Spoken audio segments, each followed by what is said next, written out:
a hablar un poco del examen, vamos a desarrollar el examen y de las notas, o sea, cómo van a salir las notas para su promedio final, ¿ya? De teoría o práctica, y cualquier duda pues ya al final de la clase, ¿ya?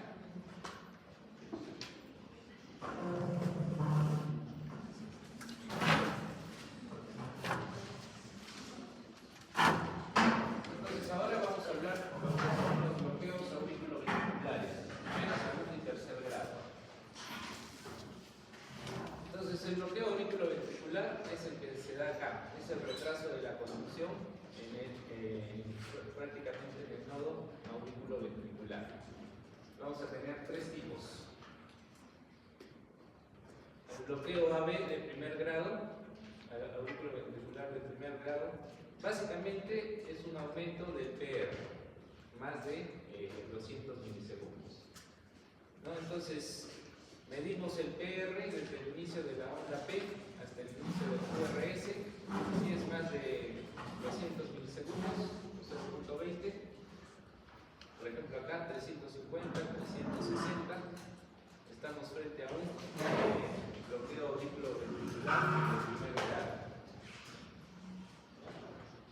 Entonces, en el bloqueo auriculoventricular de primer grado, todas las ondas P van a conducir y van a producir un QRS, o sea, se van a conducir a los ventrículos, pero va a haber un retraso en la conducción y una prolongación constante del intervalo PR superior a 0.20 segundos o 200 milisegundos. Y el QRS suele ser normal, porque la conducción es normal por el gas de His hacia los ventrículos, ¿ya? Entonces, bloqueo AB de primer grado, PR más de 0.20, más de 200 o 0.20. Si es que no tiene síntomas, el paciente no necesita ningún tratamiento, ¿ya? Ahora podemos encontrar también prolongaciones del PR demasiado largas, por ejemplo, esta que tiene 0.52, 520 milisegundos.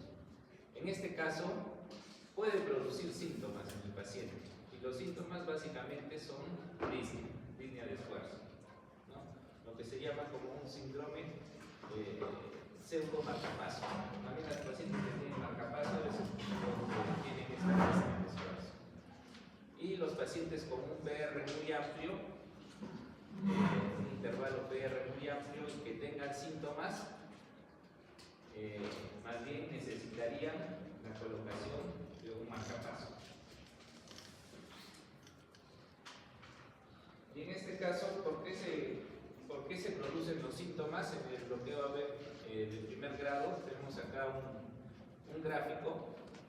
Este es normalmente, ¿no? Se produce la despolarización, el QRS, eso produce o sea, el inicio del QRS coincide con la contracción isovolumétrica.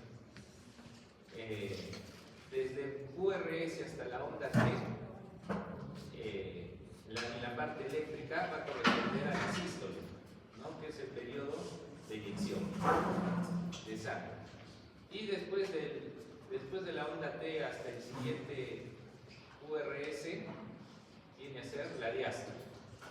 Y en la diástole es donde se produce el llenado ventricular.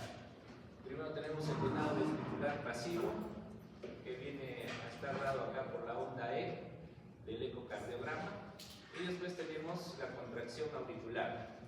La contracción auricular contribuye con el 25 al 30% del llenado ventricular.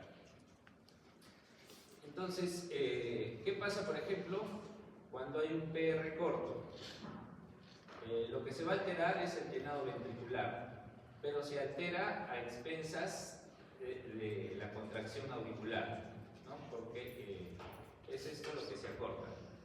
Y como la contracción auricular solo contribuye el 20, 30%, 25 al 30%, a veces no afecta mucho, no produce muchos síntomas. Pero cuando hay un PR largo, lo que se va a afectar es el llenado pasivo del ventrículo. En porque empieza a llenarse y ya se contrae la aurícula, entonces no termina de llenarse, y como por el llenado pasivo se contribuye al 70%, casi 70-75%, y se acorta, esto es lo que va a producir la disnea de esfuerzo. Entonces, cuando el PR está prolongado demasiado, se acorta más y puede producir estos síntomas de disnea. Y en estos casos, si tiene disnea, sí necesitaría la colocación de un marcapaso, o sea, un bloqueo de primer grado. Solo cuando es muy prolongado el intervalo PR causa síntomas. Ahí recién necesita colocación de un marcapaso. Después no necesita ningún tratamiento. Este paciente, por ejemplo, tenía un PR de 520 y se le hizo una prueba de esfuerzo y en la prueba de esfuerzo mejoró.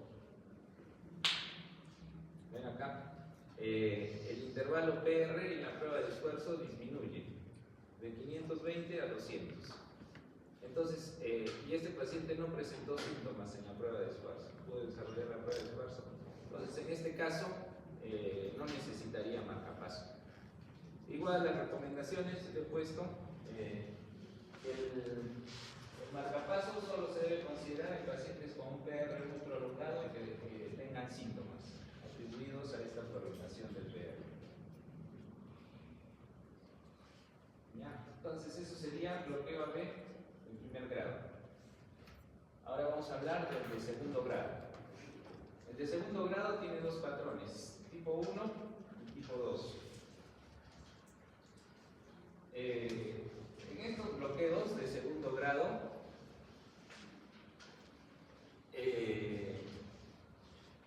por lo menos tiene que conducir, tiene que haber dos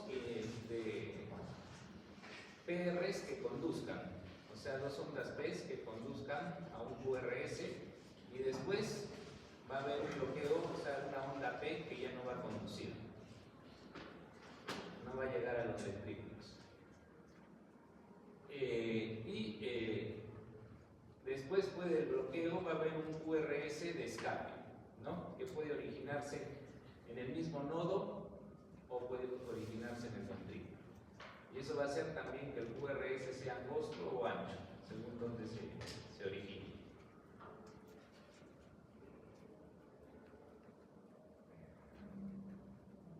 Entonces vamos a hablar primero del bloqueo de segundo grado, tipo 1 o Weinberg.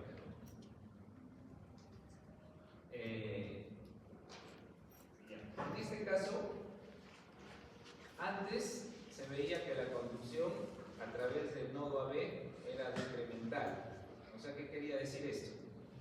Que el PR se iba prolongando. O sea, empezaba en sexto, pongamos 0,20, el siguiente era 0,20, 0,30, por lo menos tiene que haber dos, como le dije, 0,20, 0,30, podría haber otro, 0,40, y de ahí una P que no conduce. ¿Ya? Por lo menos tiene que haber dos latidos que conduzcan a un QRS, y de ahí ya se bloquea. Entonces, ahora se ha visto que no tiene que ser necesariamente decremental, o sea, el PR no tiene que incrementarse en cada latido. Lo que tiene que ser es variable, o sea, PR de 200, 230, 240, puede seguir en 240, 250, o puede bajar un poco y de ahí una P que no conduzca. O sea, no necesariamente tiene que ir aumentando. Ya esa es la última definición que han hecho, que no tiene que ser el PR ir aumentando cada latido. Ya tiene que ser variable, ¿no? O puede haber, por lo tanto, incrementos grandes o pequeños en el PR, ya sea el tiempo de conducción auriculoventricular. Y después va a aparecer una onda P que no conduce, ¿no? Entonces, los intervalos PRs, y después de la onda P bloqueada, el PR siguiente a la P bloqueada es el más corto. O sea, después de que se bloquea la P, el siguiente PR va a ser, supongamos 0,20, o sea, corto, el más corto. ¿Ya? Entonces, ya siempre tiene que haber por lo menos dos P's conducidas. ¿Ya? Entonces, hasta el intervalo PR después del impulso bloqueado siempre se acorta. ¿Ya? Siempre va a ser corto. Y la onda P se conduce a los ventrículos. Entonces es importante este término de inconstantes. Ya el PR va variando.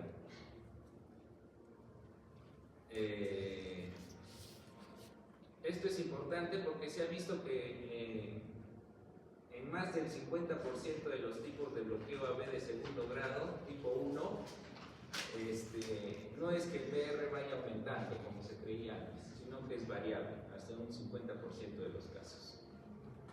Y ahí, como les dije pues antes, en los libros tradicionales se hablaba del tipo 1 cuando el PR se incrementaba, pero no siempre es así, ya es inconstante. Allá. Y la pausa, después de la onda P bloqueada, siempre va a ser menor a 2 ciclos de intervalos PP. Ya esto lo vamos a ver ahorita en un ejemplo. Y el QRS, si es estrecho, quiere decir que el escape es en el nodo. O sea, el latido de escape se está originando en el nodo. Ahora, si el QRS es ancho, más de 120, el escape puede ser en el nodo o debajo del nodo auriculoventricular. Ya generalmente es debajo del nodo, cuando es ancho.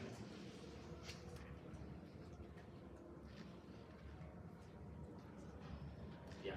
Acá tenemos un ejemplo del Movitz 1 o Wenkebach.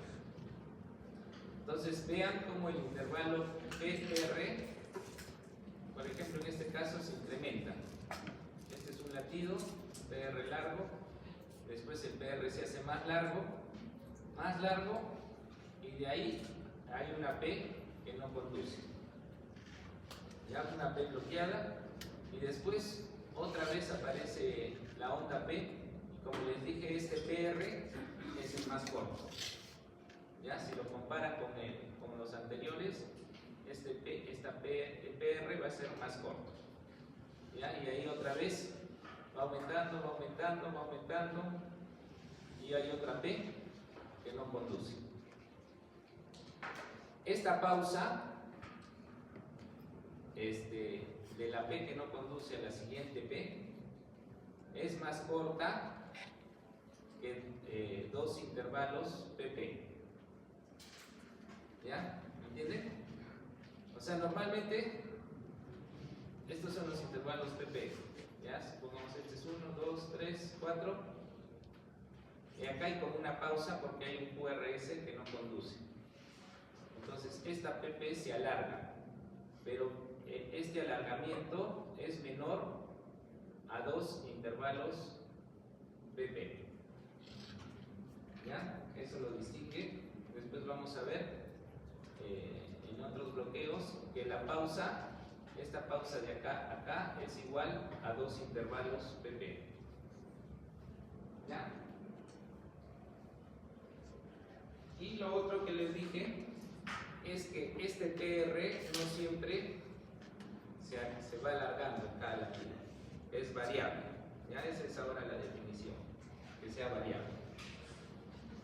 Y por lo menos tiene que haber 2 P's, o sea, 2 P's que conduzcan, 2 latidos que conduzcan y después uno que se bloquea.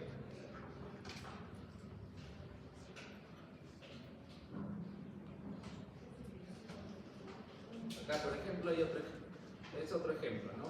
PR, de ahí se alarga y de ahí una P que no conduce y después otro PR corto.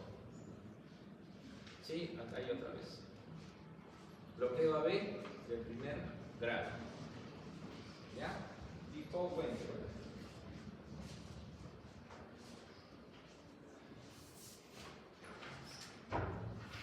Y acá hay un esquema de lo que les he dicho. Esto viene a representar la onda P.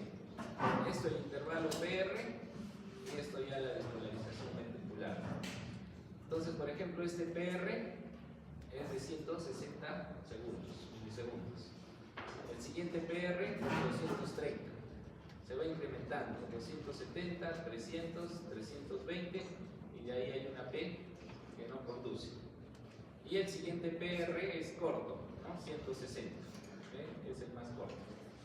Pero miren acá, por ejemplo este, PR 200, 320, 360, va aumentando, pero el siguiente se mantiene, no necesariamente aumenta, 360, 390, de ahí baja, 360, ¿ya? 340, otra vez 360, 340, 380 y recién se bloquea.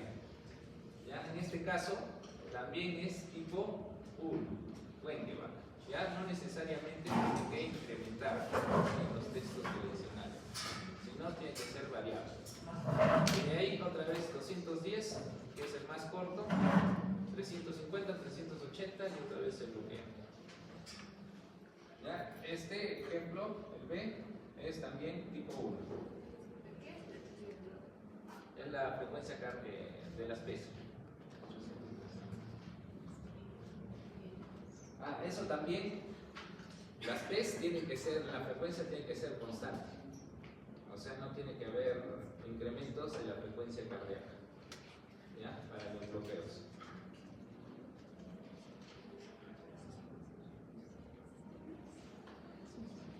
Esto.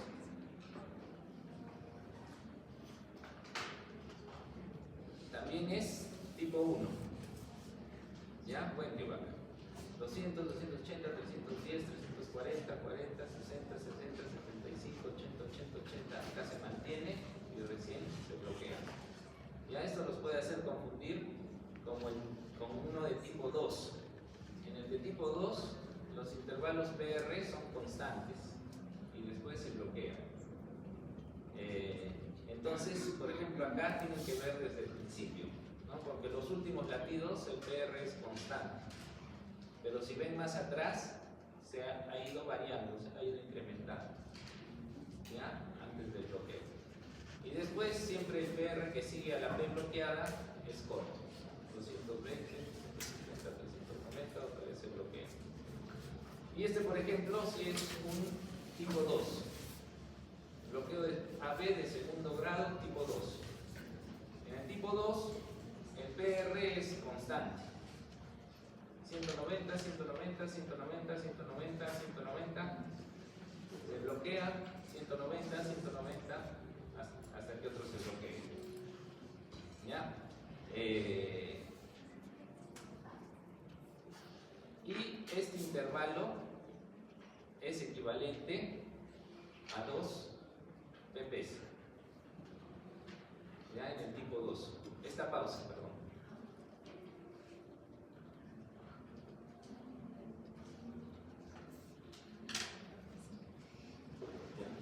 Entonces, vamos a hablar ahora del tipo 2, ¿no? Que ya lo hemos visto. El bloqueo AB de segundo grado, tipo 2, describe lo que parece ser una conducción auriculoventricular total o nula, sin incrementos visibles en el PR, ¿no? En el tiempo de conducción. Entonces, de acuerdo a las últimas definiciones, el bloqueo AB de segundo grado tipo 2 se define como la aparición de una sola onda P no conducida, asociada a intervalos PR constantes, antes y después del impulso bloqueado. O sea, el PR va a ser el mismo, antes y después. Ya, a diferencia del tipo 1, que se van incrementando los PRs y el PR después del bloqueo de la P bloqueada es más corto. Y siempre, como les he dicho, la frecuencia sinusal, o sea, la frecuencia cardíaca o el intervalo PP debe ser constante, sin desaceleraciones o aceleraciones. conduzcan, y después una onda P bloqueada, ¿no? Siempre para poder definir los bloqueos de segundo grado tiene que haber dos ondas P que se conduzcan. Y la pausa después de la onda P es igual a dos ciclos, dos intervalos PP. ¿Ya? En el bloqueo tipo 1 era menor, ¿no? Y esto es importante, la frecuencia cardíaca tiene que ser constante, ¿no? No puede haber enlentecimiento, porque si es que disminuye la frecuencia cardíaca, ese bloqueo puede ser secundario a un estímulo vagal, ¿no? Entonces, cuando hay un estímulo vagal, disminuye la conducción por el nodo auriculoventricular y puede producir un bloqueo, ¿ya? Pero no estamos hablando ahí, o sea, ese bloqueo es secundario al estímulo vagal y no sería por un bloqueo tipo 2, o sea, un trastorno de la conducción en sí. ¿Ya? Entonces es importante, y esto es una situación benigna, ¿no? Este bloqueo, o sea, el bloqueo por bradicardia, por estímulo vagal, que es distinto o sea, en el bloqueo de segundo grado tipo 2, la mayoría de pacientes sí necesitan marcapaso, ¿no? Si tienen síntomas hay que colocarles marcapaso. Pero si es secundaria a un estímulo vagal, es una condición benigna y no necesitarían el marcapaso. Y ahí la pausa, como les he dicho, después de la P bloqueada es igual a dos intervalos PP. Si el QRS es ancho, estamos hablando de un origen infranodal. ¿Ya? Y en este caso hay que colocar marcapaso. Si tiene síntomas, con mayor razón.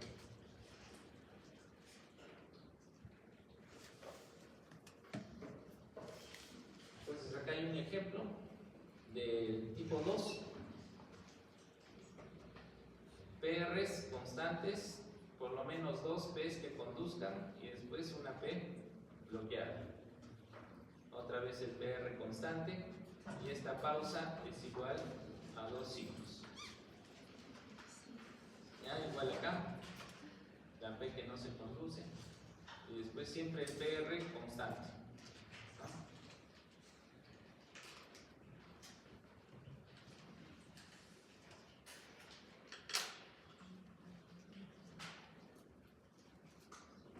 Igual, este es un ejemplo tipo 2, de segundo grado tipo 2. PR, una P que no conduce, después otra vez PR constante, ¿no? Hasta que hay una P que no se conduce.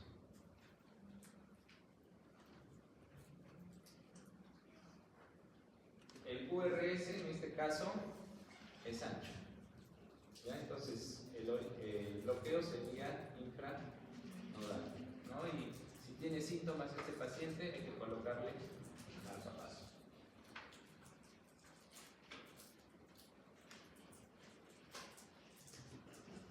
Acá igual, PR constante y una P que no conduce, ¿no? Acá también.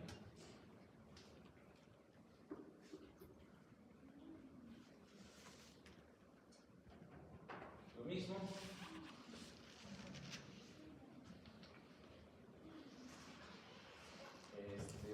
Como les dije, por lo menos tiene que haber dos P's que conduzcan y después la P bloqueada.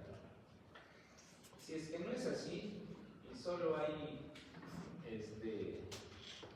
o sea, una P que conduce y después una P que no conduce, estamos hablando de un bloqueo AB 2-1 o de alto grado, ¿ya? Para hacer el diagnóstico de segundo grado tenemos que tener por lo menos dos P's que conduzcan, pero si no llegamos a tener dos P's, solo es uno conduce, uno no, uno conduce, uno no, entonces ya estamos hablando de un bloqueo AB de alto grado, 2-1, ¿ya? Este bloqueo puede ocurrir en el nódulo o abajo, ¿no? En el infranodal les he dicho, no se puede clasificar ni de tipo 1 ni de tipo 2, ¿ya? Porque para clasificarlo necesitamos por lo menos 2 P's que conduzcan. Y se puede considerar un bloqueo avanzado de segundo grado, ¿ya? Cuando es 2-1.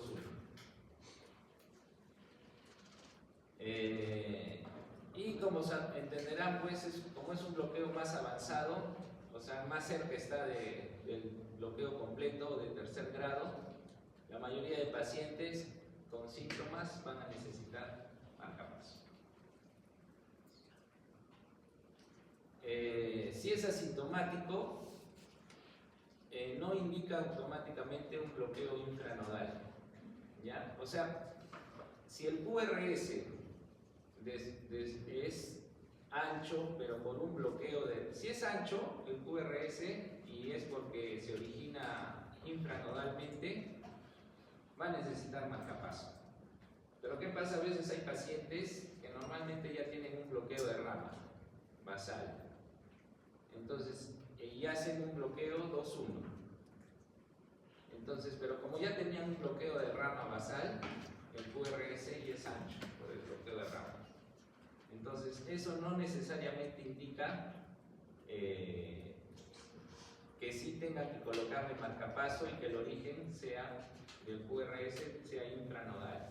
Ya se ha visto que hasta en un 15 o 20% de los casos es en el mismo nódulo. Pero esta es la minoría de casos. En la mayoría, si el QRS es ancho, es infranodal. Ya son pocos los casos con QRS ancho que se originen en el mismo nódulo.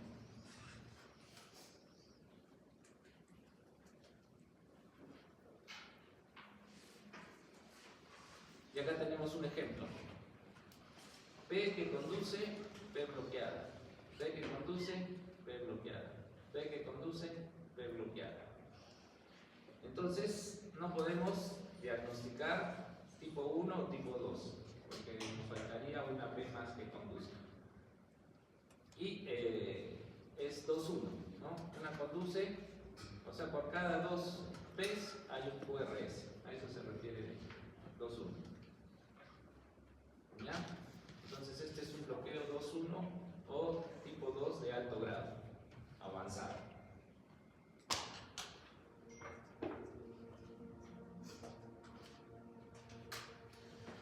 Bien. Algunas dificultades que nos pueden hacer confundir. Latidos prematuros auriculares o contracciones auriculares prematuras nos pueden hacer confundir con bloqueos AB.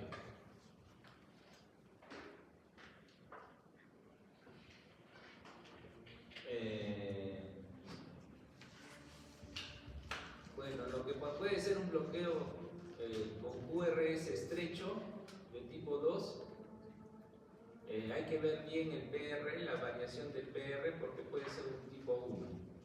¿Ya? O sea, si es que varía el PR, pues hay que medir todos los PRs. Si encontramos una variación, automáticamente ya se convierte en tipo 1, de segundo grado tipo 1.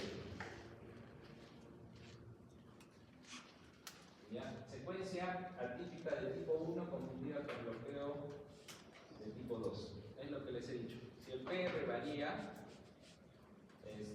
no necesariamente tiene que implementarse en cada latido. Ahora es que varía. Automáticamente, si vemos una variación, es tipo 1. ¿Ya? Eso hay que tener en cuenta para hacer los diagnósticos. Hay que ver siempre la frecuencia cardíaca, ¿no? Si disminuye la frecuencia cardíaca por un estímulo vagal, entonces ya no podemos hablar de un bloqueo AB. O sea, es un bloqueo AB, pero es transitorio, ¿no? Por un estímulo vagal. Bueno, después, como les he dicho, no todos los bloqueos de segundo grado, o sea, la mayoría de bloqueos de segundo grado, si tienen el QRS angosto, son nodales. Y si tienen el QRS ancho, son infranodales. Pero no siempre es así, o sea, hay un pequeño porcentaje que puede ser, o sea, QRS estrecho y que sea infranodal, o QRS ancho y que sea nodal, ¿ya? Pero son pequeñas excepciones, ¿ya? Pero siempre tienen que tenerlo en cuenta. O sea, automáticamente no van a ver QRS estrecho, nodal, QRS ancho y infranodal. O sea, es la mayoría, pero por ahí puede haber una excepción. Y eso solo se sabe con el estudio electrofisiológico, al final.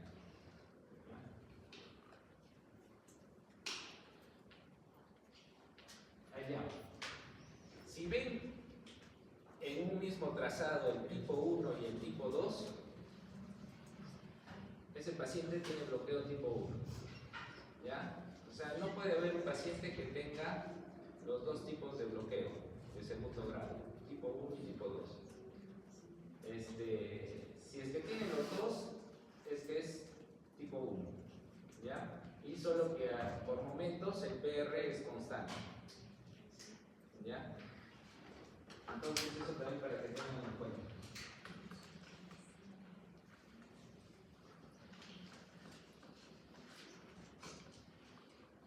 Siempre para hacer un diagnóstico de bloqueo tipo 2 hay que ver la P también después del bloqueo que conduzca. ¿Ya? Si es, y el intervalo PR, si es un PR corto, es un tipo 1. Y si es constante, o sea, igual que los anteriores, tipo 2.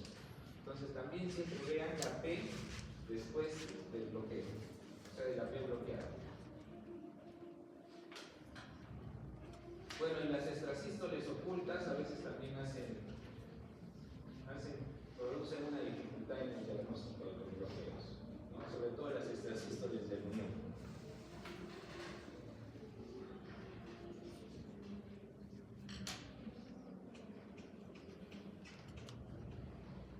Por ejemplo acá, lo que está con flecha azul es un extrasístole del unión, ¿ya? Es un latido que se origina justamente en la unión, ¿no? En el nodo auriculo ventricular. Entonces, como se origina ahí, no tiene P, o hay una P retrógrada que está oculta por el QRS. Y puede hacer aparentar un bloqueo, ¿no? O sea, P conducida, P que conduce un QRS. Bueno, acá hay una P bloqueada. Y este extrasístole que no tiene onda P. ¿Ya?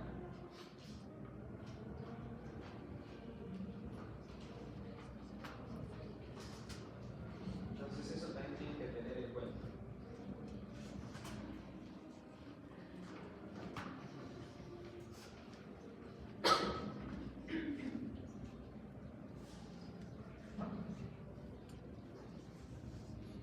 Por ejemplo, este caso es un paciente que durante la prueba de esfuerzo se produce un bloqueo auriculoventricular, o sea, incrementa el PR, ¿no? Incluso hay unas P's que no conducen, ¿ya? Durante la prueba de esfuerzo. Este es un bloqueo de alto grado y hay que colocarle un marcapaso de urgencia, porque en cualquier momento hace un bloqueo completo. ¿Ya? ¿Ven? Bueno, la calidad del electro no es tan buena porque justamente está haciendo ejercicio, pues.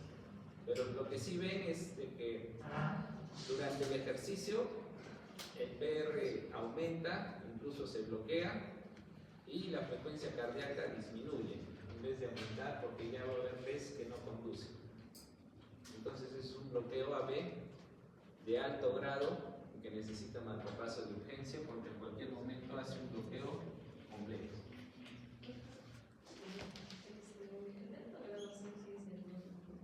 Sí. No, lo que pasa acá es de que en este caso, o o sea, con el ejercicio hay un bloqueo de la conducción del PR. O sea, hay unas P's que no van a conducir. ¿Ya? Y, o sea, la definición de alto grado 2.1, todo eso, es en reposo. En una tira del electrocardiograma en reposo. Y ahí evaluamos el PR, si conducen o no. Pero en este caso estamos hablando de una prueba de esfuerzo. Es igual que en el bloqueo del primer grado que les dije, cuando el PR es muy largo y hace esfuerzo físico, el PR se acorta. Eso es benigno. Pero si con el esfuerzo físico se alarga el PR o se bloquea más, eso es maligno, que ya indica un alto grado de bloqueo que ya va a ir al completo. O sea, la prueba de esfuerzo sirve para cuando tengamos un poco de dudas también sobre los síntomas. Si empeora con la prueba de esfuerzo, no capaz. Si mejora, es porque no hay mucho riesgo. Ya para eso sirve un poco la prueba de esfuerzo en el caso del bloqueo.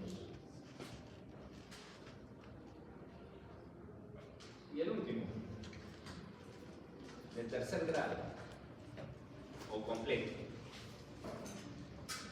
Entonces ahí ninguna onda P conduce hacia los ventrículos. Todo está bloqueado, ¿no? Hay una ausencia de conducción aurículo-ventricular y ninguna onda P conduce a los ventrículos. Hay una disociación entre las ondas P y el complejo QRS. O sea, las ondas P van por su lado y el QRS por su lado. ¿Ya? Ninguna P conduce a un QRS. El escape, o sea, el QRS puede ser nodal o infranodal. Generalmente, como les he dicho, si es estrecho, quiere decir que se origina en el nodo AB, la mayor parte de los casos, y la frecuencia más o menos está entre 40 y 60, ¿no? Ahí, cuando está en el nodo, en unión. Si está por debajo del nodo infranodal, el QRS es ancho y la frecuencia es más baja, ¿no? De 20 a 40. ¿Ya? Entonces, más o menos, para tener en cuenta, QRS estrecho, frecuencia de 40 a 60, nodal. QRS ancho, frecuencia más baja, de 20 a 40, infranodal. ¿Ya? En el bloqueo completo. Vamos a ver.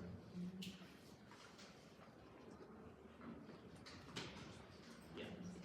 Por ejemplo, acá están marcados con las flechas rojas las ondas P. ¿Ya? Acá hay una onda P casi metida en el QRS, otra P, P. O sea, las P's van por su lado.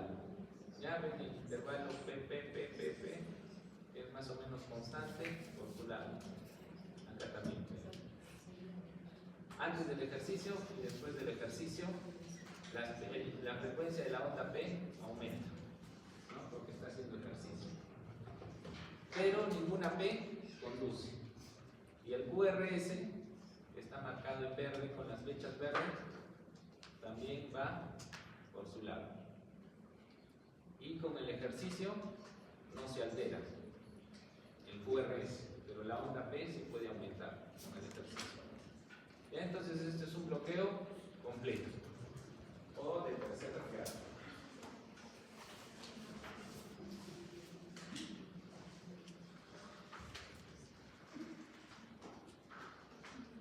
Ya, este es un paciente, por ejemplo, estaba con un bloqueo 2.1 o de alto grado, como hemos dicho, y ahí progresa a un completo. ¿Ya? Las ondas P, por ejemplo, acá las marcan, ¿no? Acá supuestamente hay otra, esta y esta. Entonces, una conduce, una no. Una conduce, una no. Y de ahí, o hacerse un bloqueo 2-1, ¿no? Uno sí, uno no. Y después ya ninguna conduce, o sea, ya están por su cuenta. P, hay otra P, por su cuenta, y el QRS también por su cuenta. ¿Ya?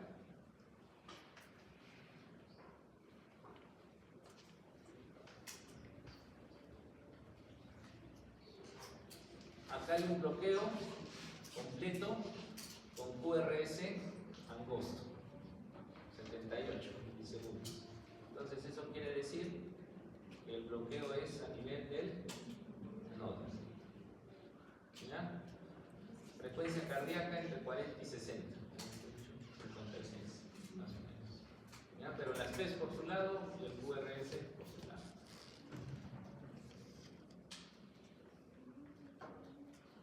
Y este, por ejemplo, es un infranodal, ¿no? Tercer grado, las P's por su lado, el QRS por su lado, pero el QRS 160, ancho. Frecuencia más baja, ¿no? 42. Entonces, este es infranodal.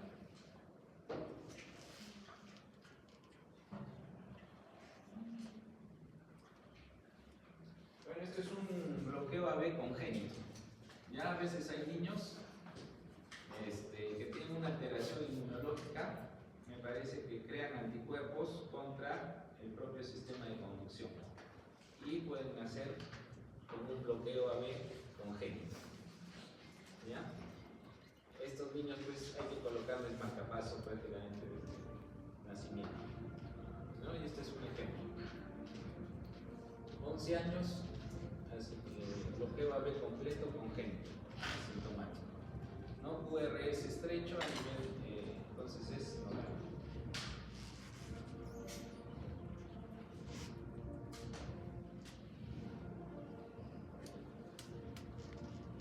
Este caso, por ejemplo, es un paciente que tiene fibrilación auricular.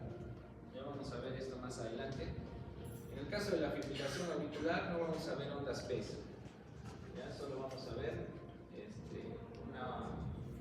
como una onda sinusoidal que viene a ser una onda F minúscula. ¿Ya? Y normalmente en la fibrilación auricular los QRS son variables, o sea, el intervalo RR es variable, pero cuando se bloquea,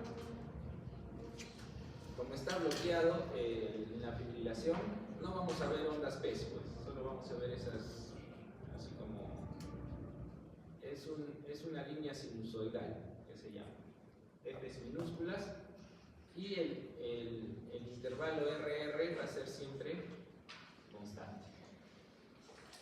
Y en este caso, QRS angosto, lo más probable es que sea nodal.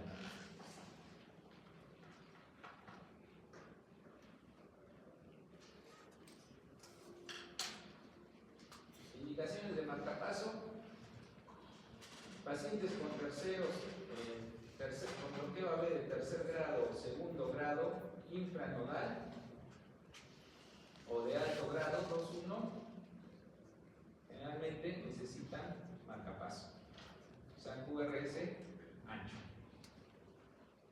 ¿Ya?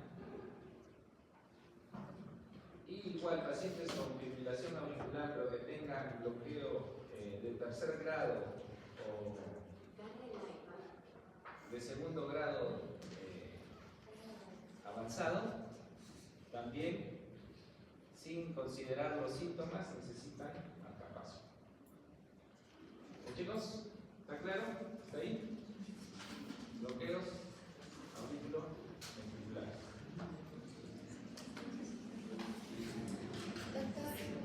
¿Por qué no se consideran los síntomas? ¿Cómo? ¿Por qué no se consideran los síntomas?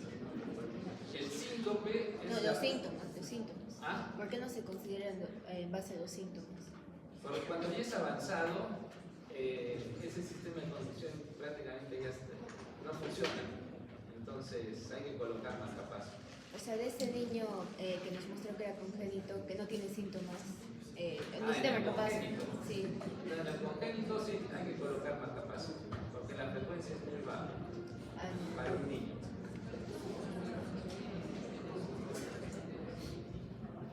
Es que generalmente esos niños nacen con edemas en el embarazo. Y ahí se ve que está.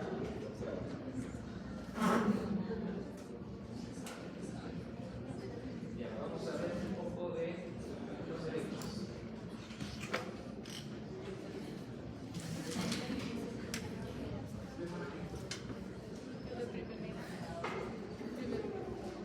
Ya, ¿qué ven ahí? 56 años después de una cirugía de bypass coronario.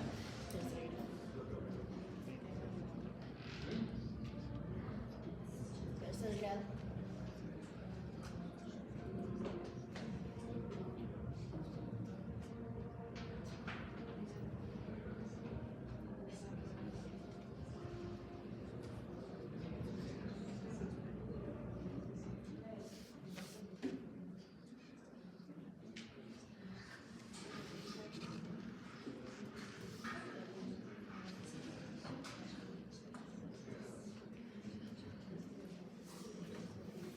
¿Qué grado es? Ahí están las tres. Tercer grado.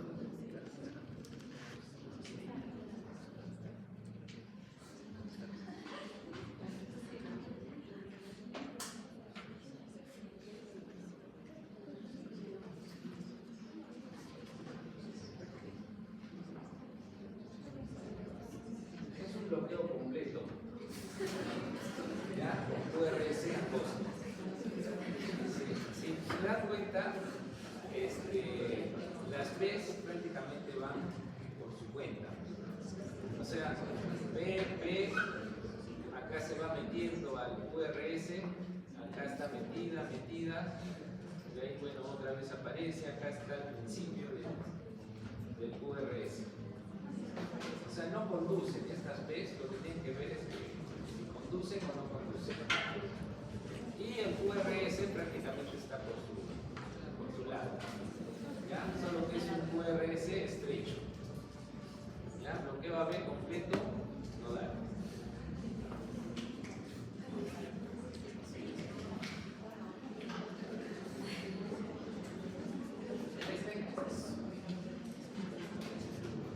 Primer grado. Bueno, también se llama, este es un ritmo de escape nodal o de unión. ¿Ya? Entonces es un bloqueo AB o completo asociado con un ritmo de escape nodal. Por eso el QRS ambos.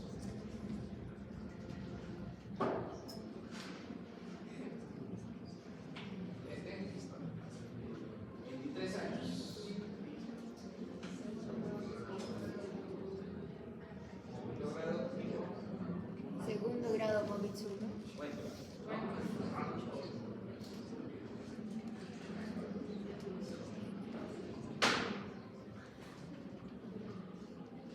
P, aumenta el PR y hay una P que no se conduce. Por lo menos dos. ¿Ya?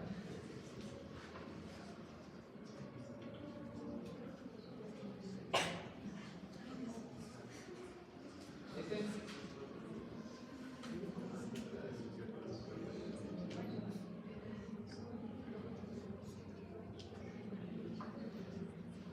Ahí hay una P bloqueada, ¿no?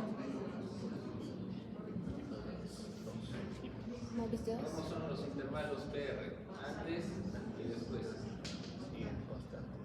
Constantes. ¿Antes o variables? Constantes. ¿No?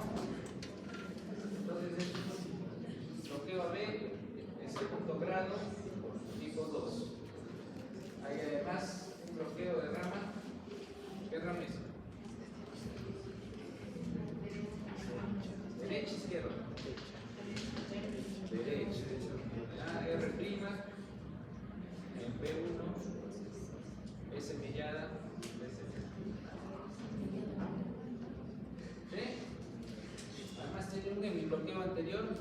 izquierdo. ¿Sí? El eje, ¿no? 2, 3 ABF. R pequeña S, R pequeña S, R pequeña S. Claro. El eje a la izquierda. ¿Sí? ¿Está fácil? Así va a ser el examen práctico. Y acá hay una extrasístole supraventricular.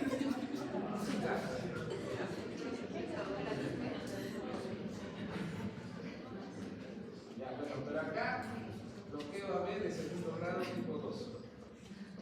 ¿Ya? El tiempo que veo. También hay las otras cosas.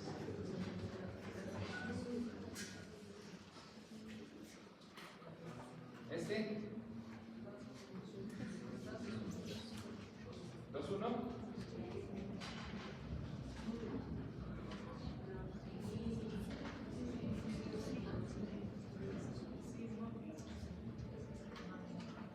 Tercer grado. Es el mismo paciente, ¿ya? Este paciente tiene un evento isquémico, ¿ya? Un infarto. Entonces acá es 2-1, ¿ya? Una P conduce, una no, una P conduce, una no. 2-1. Y acá abajo, más bien hay abajo, aquí abajo, y ahí.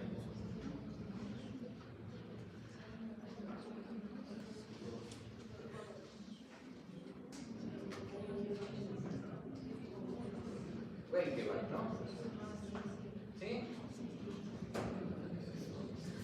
¿Se dan cuenta?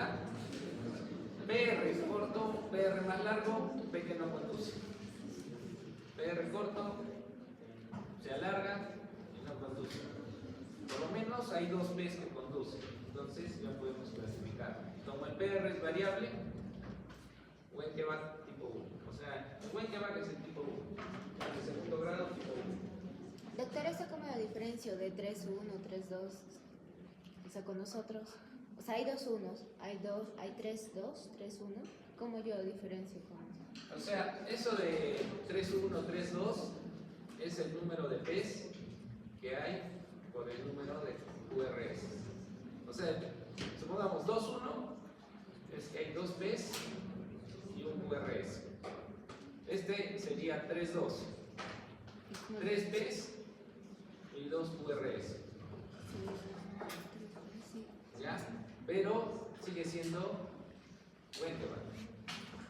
O sea, eso de 3-2, 4-1, 5-1 es solo para clasificar, digamos, sí, cada cuántas P's se bloquea uno por QRS. El único que nos sirve es el 2-1, ¿no? Porque es de alto grado, porque para hacer la definición de los de segundo grado tipo 1 y tipo 2 necesitamos por lo menos 2 P's que conduzcan. ¿Ya? Bueno, eso no es para que tengan una idea, o sea, pues este puede ser un Wenckebach 3-2. ¿Ya? Pero lo que quiero que vean es que es un tipo 1. ¿Ah?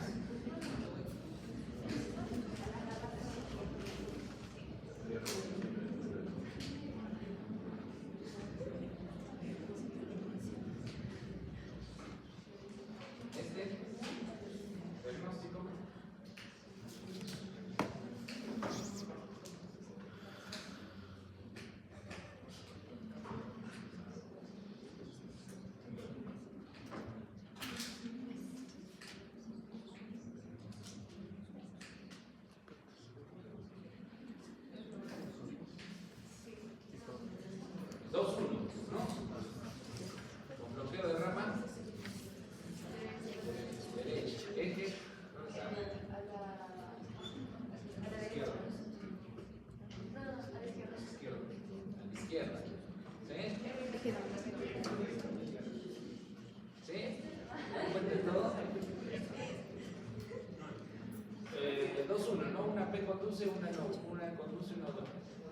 rama derecha, R', S mediana de 6 y eje a la izquierda. ¿Sí?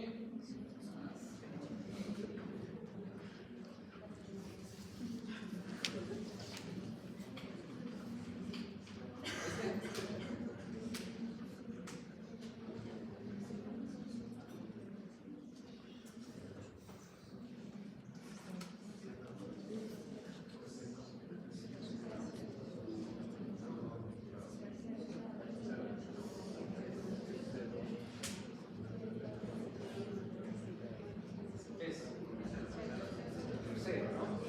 Completo.